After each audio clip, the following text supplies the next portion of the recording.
Hey everybody, Jim Powers with MaryvilleSaints.com and Saints Vision. As we've got a busy week of events here on campus, we're going to catch up with all of our coaches that are going to get things going this week and also keep things going. And starting things off for us is our head women's basketball coach, Collin Lanam. And, Collin, a great victory against a very talented McKendree team last Thursday. Saturday, we didn't get a chance to play Southern Indiana because of COVID protocols, but talk a little bit about Thursday night's game and just a great game all around, an exciting game to watch. I will say that. Probably not so much to coach in, but to watch it was a fun game. Yeah, to be completely honest, like I told the team after the game, it was actually one of the most enjoyable wins we've had in a while. It was a night where, really just throughout the week, we'd had a lot of adversity even up until game time. Having a starter come down ill in the middle of a very important game in terms of our postseason life, and so just to see the composure of a young team in that moment, I was really happy for him. It was a dogfight. I think probably one of the top two or three toughest games that we've had in terms of just 40 minutes of physical play. A really, really fast-paced game. A ton of possessions by both teams.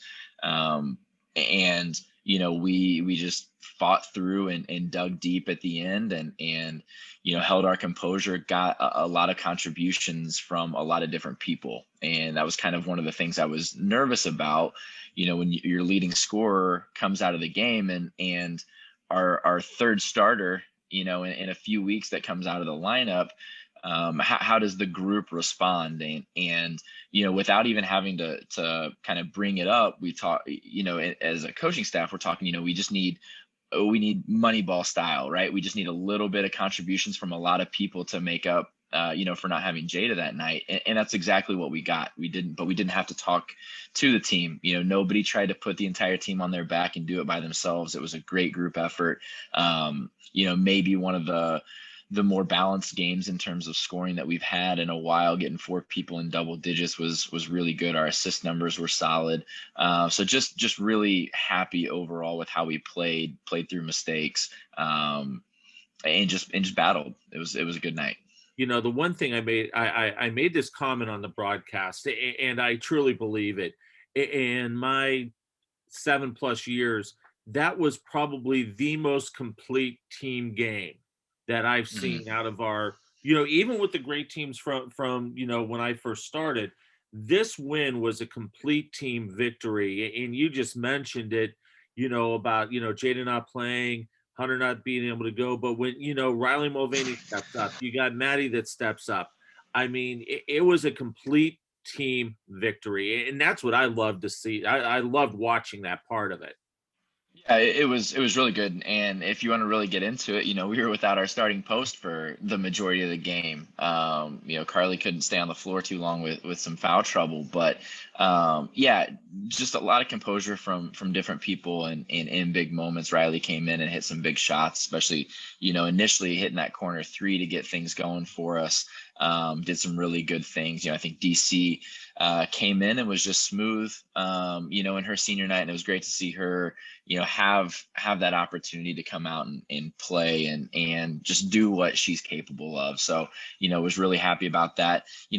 There were some other different things throughout the game. Maddie Meehan with some big rebounds and some good post defense. Carson Fearday just controlling the pace and the fast break a lot and really getting us going in transition. So, you really can't point at any one person that took it over. I think a lot of it's just coming down to we're finally starting to click. Through this adversity, we're getting some extra minutes for young kids, which a few weeks ago, 6 weeks ago, we're talking about how, we're inexperienced and we're making some mistakes here and there. And you can see that growth that's coming in, and we're learning from those mistakes and starting to hold our composure. And at this stage of the game, experience is the best teacher. And as we go into the conference tournament, in these last two games that are big ones for us for that conference tournament berth, we're starting to see things. People are really starting to understand their roles a little bit more, understanding why we are doing what we do.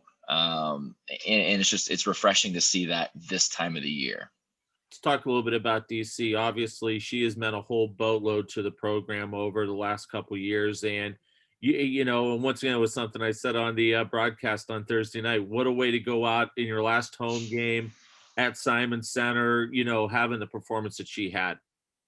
Yeah, DC's been a good spark plug for us. I think, it's really hard that first year in particular as a transfer, to come in and essentially change a lot of what you've been doing for the past 2 years. She's on her third head coach, from high school to junior college to coming over here. And so she's learning a completely different system and trying to figure out where her strengths can be applied into that. And you can see that comfort in her. She's got that kind of swagger as an upperclassman that, she knows when she can turn it on. You go back to our SBU game and look at the ball pressure. She had some moments of that against McKendree as well. And so, when she really turns it on and applies herself, which is what she did, she stepped up and did some really good things for us this week.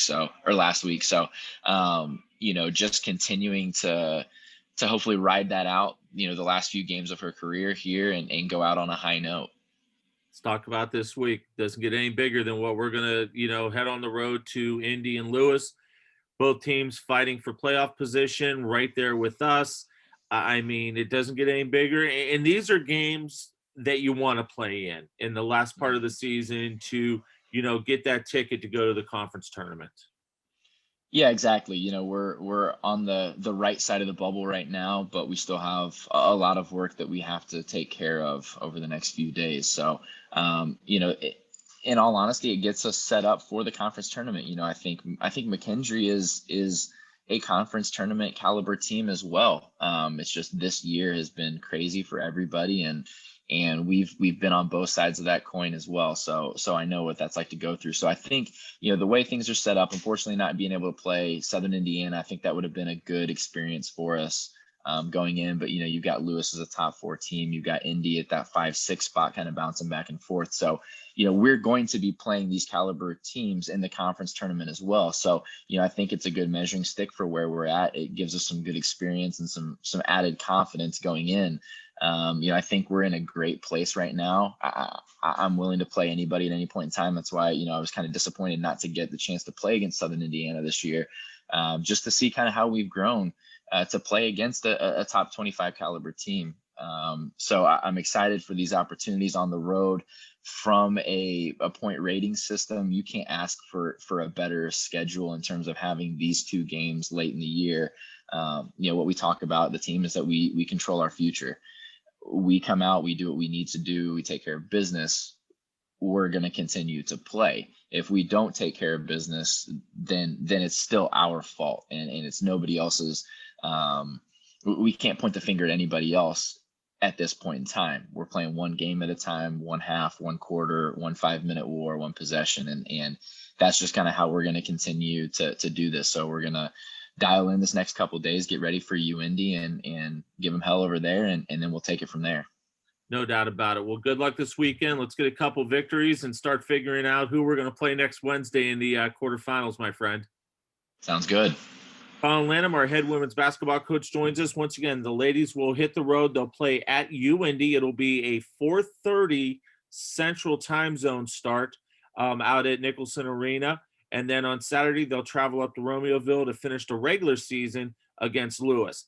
Depending upon all the results and everything throughout the weekend, we'll know Saturday night whether we have qualified to play in the GLVC tournament. The quarterfinal game will be held at a home site on Wednesday of next week.